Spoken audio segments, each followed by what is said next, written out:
പെണ്ണ് കാണൽ ചടങ്ങ് സുന്നത്തായ ഒരു ചടങ്ങാണ്. പെണ്ണ് കാണൽ ചടങ്ങ്, കണ്ടുകെട്ടൽ സുന്നത്താണ്. കാണാൻ കെട്ടിയ പെട്ടെന്ന് തലക്കായി പോവും. പെണ്ണ് കണ്ടുകെട്ടൽ സുന്നത്താണ്. പെണ്ണ് കാണൽ ചടങ്ങ് സുന്നത്താണ്. പക്ഷെ അത് ഏത് ചടങ്ങാന്നറിയോ? കല്യാണം കഴിക്കാൻ പോകുന്ന പെണ്ണ്, ആ കല്യാണത്തിന്റെ വിഷയങ്ങളൊക്കെ റെഡിയായി, ഇനിയിപ്പോൾ കണ്ട് ഒന്ന് റെഡിയായാൽ മതി. എന്നാൽ ആ പെണ്ണിന്റെ മുഖവും കയ്യിന്റെ ഈ ഭാഗവും ആ പുരുഷനെ തിരിച്ചും അറിച്ചും അങ്ങോട്ടും ഇങ്ങോട്ടും നോക്കൽ സുന്നത്താണ്. അതവിടെ സ്റ്റൈലും ആളെയും മനസ്സിലാക്കാൻ വേണ്ടിയിട്ടാണ്. ഇന്നത്തെ പെണ്ണ് കാണൽ ചടങ്ങ് സുബ്ഹാന ജല്ല ജലാലു കാസർഗോഡ് ജില്ലയിൽ ഞാൻ പറയേണ്ടതുണ്ടോ? എത്ര ബസ്സാണ് പുറപ്പെടുന്നത്. ഞങ്ങൾ സാധുക്കൾ ഒരു നാട്, കിഴക്കമൂല എൻ്റെ നാട്. എന്നോട് ഈ അടുത്ത് ഞങ്ങൾ പറഞ്ഞു, ഉസ്താദെ 1,00,000 ഉറുപ്പ്യ കടം തരുമെന്ന് വെച്ചു. സുബ്ഹാനല്ലാഹ്, എന്തിന് കടം ചോദിക്കണം ഉസ്താദിനോട്? ഞാൻ ചോദിച്ചു എന്തിനാന്ന്? മോളെ എൻഗേജ്മെന്റ് നടത്താനാന്നു. ഇന്നാ ലില്ലാഹി വ ഇന്നാ ഇലൈഹി റാജിഊൻ. ഇത് ഇപ്പം ചെല്ലിയല്ല, അന്നേരം തന്നെ ഫോണിൽ ഞാൻ ചെല്ലി, ഫോണിൽ ചോദിക്കാണ്. അപ്പോൾ എനിക്ക് ഭയങ്കര അത്ഭുതം. ഞാൻ ചോദിച്ചു, എന്തിനാ പൊന്നുമോനെ? പൈസ ചോദിച്ചോണ്ടല്ല, എന്തിനാണ് അങ്ങനെ ഒരു എൻഗേജ്മെന്റ് നടത്തുന്നത്? ഇത്രയും വലിയ ചെലവാക്കിയിട്ട് നിങ്ങൾക്ക് ചിലപ്പോൾ 1,00,000 ഉറുപ്പ്യ മുട്ടായിക്ക് തന്നെ വേണ്ടിയത്. ഞങ്ങളുടെ നാട്ടിൽ 1,00,000 വലുതാ, അതുകൊണ്ടാ പറഞ്ഞത്. 1,00,000 ഉറുപ്പ്യക്ക് ഭയങ്കര പരിപാടി. അപ്പം ഞാൻ ചോദിച്ചു, കല്യാണത്തിനപ്പം നീ എന്താ ചെയ്യുക? ഇപ്പം തന്നെ ഇങ്ങനെ കടം വാങ്ങിയാൽ? പിന്നെ ഞാൻ പൈസ ഇല്ല എന്ന് പറഞ്ഞതുകൊണ്ട് പിന്നെ എൻ്റെ വാദോന് ഫലിക്കൂല. ഞാൻ പറഞ്ഞത്, ഒരു സ്ഥലത്ത് നടക്കുമ്പോൾ ഇന്നത്തെ ഒരു ദുരന്തം എന്താന്ന് പറഞ്ഞാൽ, ഇന്നത്തെ ഒരു പ്രശ്നം സോഷ്യൽ മീഡിയന്റെ കാലാണ്. അതുകൊണ്ട് തന്നെ എന്ത് വേണ്ടാത്തതും വേണ്ടതും ഒക്കെ ചെയ്താലും അത് ഷൂട്ട് ചെയ്തിട്ട് സ്റ്റാറ്റസ് വെക്കാൻ കുടുംബത്തിൽ പെൺകുട്ടികൾ തന്നെ ധാരാളമുണ്ട്, ചെറുപ്പക്കാരുമുണ്ട്. പഴയ കാലമൊന്നുമല്ല, ഹയാ ഉയർത്തപ്പെടുന്ന ഖിയാമത്തിന്റെ ലക്ഷണമാണ്. പഴയ കാലത്ത് പെണ്ണ് കെട്ടുന്ന നമ്മൾ തന്നെ കല്യാണം കഴിക്കണം. പഴയ കാലം എന്ന് പണ്ട് 1947 മുമ്പുള്ള കാലം എന്നല്ലേ പറയുന്നത്. ഞാനിപ്പോൾ കല്യാണം കഴിച്ചത് 22 കൊല്ലായി. അപ്പോൾ 22 വർഷം. അപ്പോൾ അന്നേരം തന്നെ ഈ കല്യാണം കഴിക്കുന്ന പെൺകുട്ടികൾക്കെല്ലാം അത്യാവശ്യം ഒരു നാണം, അങ്ങനെയല്ലോ, ഒരു നാണം ഉണ്ടാവും, ലജ്ജ. അത് പെണ്ണുങ്ങൾക്ക് പറഞ്ഞതല്ലേ. അതുകൊണ്ട് തന്നെ അവർക്കൊരു ചമ്മലല്ലേ ഉണ്ടാവും.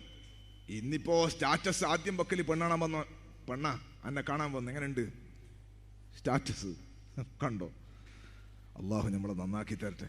ചിലപ്പോൾ പെണ്ണുങ്ങൾ വിചാരിക്കുന്നുണ്ടാവും, ഈ ആൾ മൂസാ നബിന്റെ കാലത്ത് വേദ പറയേണ്ട മനുഷ്യനെ കൊണ്ടുവന്ന് സുബ്ഹാന ജല്ല ജലാലു. ഇതിന്റെ കാലത്ത് ഈ മനുഷ്യനെ വേദന വിളിച്ചെന്ന് വിചാരിക്കും. ഞാൻ പറഞ്ഞത് ഹയാ തിരിച്ചു പിടിക്കണം, ഹയാ തിരിച്ചു പിടിക്കണം. ലജ്ജ അത് പെണ്ണിന്റെ സൗന്ദര്യത്തിൽ ഏറ്റവും വലുതാണ്. അതില്ലാതെ പോയാൽ സ്ത്രീ എന്ന ലഫ്ദിന്, സ്ത്രീ എന്ന പദത്തിന് അർത്ഥമില്ലാണ്ടായി പോവും. അള്ളാഹു നമ്മളെ നന്നാക്കി തരട്ടെ. ഇരിക്കട്ടെ സഹോദരങ്ങളെ, വലിയ സംഭവമായ ആനെ കാണാൻ വേണ്ടി പോണ പോലെ കുറെ ആളുകൾ പോയി. എന്നിട്ട് ഈ പെണ്ണിനെന്നെ മാല ഇട്ട് കൊടുത്തു, പെണ്ണും ചെറുക്കനും കൂടെ. അങ്ങോട്ടും ഇങ്ങോട്ടും എന്തൊക്കെയോ വിഷയങ്ങൾ ഞാൻ പറയുന്നില്ല. പുതിയ കാലത്ത്, പുതിയ ലോകത്ത് പെണ്ണ് കാണൽ ചടങ്ങ് വൈവാഹിക ജീവിതത്തിന്റെ ആമുഖമാണ്. ആ കല്യാണ പെണ്ണിനെ കാണുന്ന ദിവസം തന്നെ ഹറാമ് കൊണ്ട് തുടങ്ങിയാൽ ആ ജീവിതത്തിൽ പിന്നെ അർത്ഥമില്ല. അതിലുണ്ടാകുന്ന മക്കളിൽ ബറക്കത്ത് പ്രതീക്ഷിക്കേണ്ടതില്ല. അള്ളാഹു നമ്മുടെ കൽബ് നന്നാക്കി തരട്ടെ. പെൺകുട്ടികളൊക്കെ ശരിക്കും മനസ്സിലാക്കണേ, നമ്മളെ കല്യാണം അങ്ങനെ ആവണ്ടെന്ന് ചിന്തിക്കണേ. അള്ളാഹു നമ്മളെ നന്നാക്കി തരട്ടെ. ഇനി കല്യാണ പെണ്ണെല്ലാം കഴിഞ്ഞു, ഞാൻ എൻ്റെ വിഷയത്തിലേക്ക് വേഗം വരാം. കല്യാണം കഴിഞ്ഞിട്ടല്ലേ കുടുംബജീവിതം പറയാൻ പറ്റുള്ളൂ. അതുകൊണ്ട് കല്യാണമൊക്കെ റാഹത്തായിട്ട് നടക്കുകയാണ്, കല്യാണമൊക്കെ ഉഷാറായിട്ട് നടക്കുകയാണ്. ഉഷാറ് എന്ന് ഞാൻ പറഞ്ഞത്, കല്യാണത്തിൽ ഇതുപോലത്തെ സ്റ്റേജെല്ലാം കെട്ടി നല്ല ഉഷാറായിട്ട് കാലിയാര്, ഇനിയിപ്പോൾ തങ്ങൾ തന്നെയാണെങ്കിൽ തങ്ങൾ, ഉസ്താദാണെങ്കിൽ ഉസ്താദ്, പ്രഗത്ഭനായ ഖത്തീബ് ഉസ്താദ് ഉണ്ട്, ഉസ്താദിനെല്ലാം കൂട്ടിക്കൊണ്ട് ഭയങ്കര ജോറ് വാറ്, മംഗലെല്ലാം ഉഷാറായിട്ടും കഴിയും. ചിലപ്പോൾ മംഗലം തലേ ദിവസം രാത്രിയാണ് നിക്കാഹെല്ലാം ഉണ്ടാകുക. ഉസ്താദ്മാരെല്ലാം കൂട്ടിക്കൊണ്ടിട്ട് ഉസ്താദുമാരെ കൂട്ടിക്കൊണ്ടു മൈക്കെല്ലാം ഉഷാറിൽ ജോറാക്കി വെച്ച് പിന്നെ സുബ്ഹാനല്ലാഹ്, പിന്നെ ഗാനമേളയാണ്. ആ ഗാനമേള എന്ന് പറഞ്ഞ നിങ്ങളുടെ നാട്ടിലെ അവസ്ഥ ഒന്നും എനിക്കറിയില്ല. മുട്ടിപ്പാട്ട്, തട്ടിപ്പാട്ട് എന്തൊക്കെയാണ് നടക്കുന്നത്. ഹറാമായ സംഗതികൾ ധാരാളം കല്യാണത്തിന് വന്നുകൂടുന്നുണ്ട്. ഞാൻ നേരത്തെ പറഞ്ഞതുപോലെ ബാക്കൽ പരയങ്ങാനത്തൊരു സംഗതി നടന്നാൽ അത് ഈ പരിസരത്ത് ഒതുങ്ങുമായിരുന്നു ഒരു 10-20 കൊല്ലം മുൻപ്. അങ്ങനെ ഒന്നും പുറത്തേക്ക് പോകൂല. വന്നാൽ മൗവലുകാർ വരും. ചിലപ്പോൾ ഹിലറിന്റെ അപ്പുറത്തിപ്പുറത്തൊക്കെ 2-3 ആൾക്ക് അറിയുന്ന 2 നാട്ടിന് പേര് പറഞ്ഞതാ. ഇങ്ങനെ വരുമായിരിക്കും. ബാക്കലും കാഞ്ഞങ്ങാടൊന്നും ഇവിടെ കല്യാണത്തിനൊന്നും വരൂല. ഇപ്പം അങ്ങനെയല്ല. ഇപ്പം നിങ്ങളുടെ കല്യാണ പരിപാടി ഇവിടെ കല്യാണം കഴിയുന്നതിന് മുമ്പ് തന്നെ എൻ്റെ നാട്ടിലറിഞ്ഞു, കണ്ണൂർ അറിഞ്ഞു, കോഴിക്കോട് അറിഞ്ഞു, തിരുവനന്തപുരത്ത് അറിഞ്ഞു, എല്ലാ നാട്ടിലും അറിഞ്ഞു. ഇവിടെ നടക്കണ അനാചാരം അവിടെ തുടങ്ങാണ്. അതുകൊണ്ട് തന്നെ തെറ്റുകൾ, അധർമ്മങ്ങൾക്ക് നല്ല വ്യാപനം കിട്ടുകയാണ്, നല്ല മൈലേജ് കിട്ടുകയാണ്. അതുകൊണ്ട് നമ്മളെ കൊണ്ടൊരു അനാചാരം വേണ്ട എന്ന് ചിന്തിക്കണേ. കല്യാണ പെണ്ണും ചെറുക്കനും ഒന്നിച്ച് സ്റ്റേജിൽ കയറിയിട്ട് ഡാൻസ് കളിക്കുന്നത്, നമ്മളെ മക്കൾ ആരാൻ്റെ സ്റ്റാറ്റസ് ഇങ്ങനെ നോക്കുകയാണ്, ഫേസ്ബുക്ക് നോക്കുകയാണ്, ഇൻസ്റ്റാഗ്രാം നോക്കുകയാണ്. ഇത് നോക്കിയിട്ട് ഇത് കണ്ടോ, കല്യാണ ചെറുക്കനും പെണ്ണും കൂടി ചെയ്യുന്ന ഡാൻസ്.